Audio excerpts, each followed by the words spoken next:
how to find and copy URL of any Facebook profile.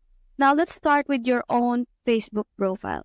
All you have to do in order for you to find and copy the URL of your Facebook profile is to click on this profile icon right here and click on the three dots beside edit profile right here. All you have to do is to scroll down until you reach the very end, wherein you will be able to see your profile link right here.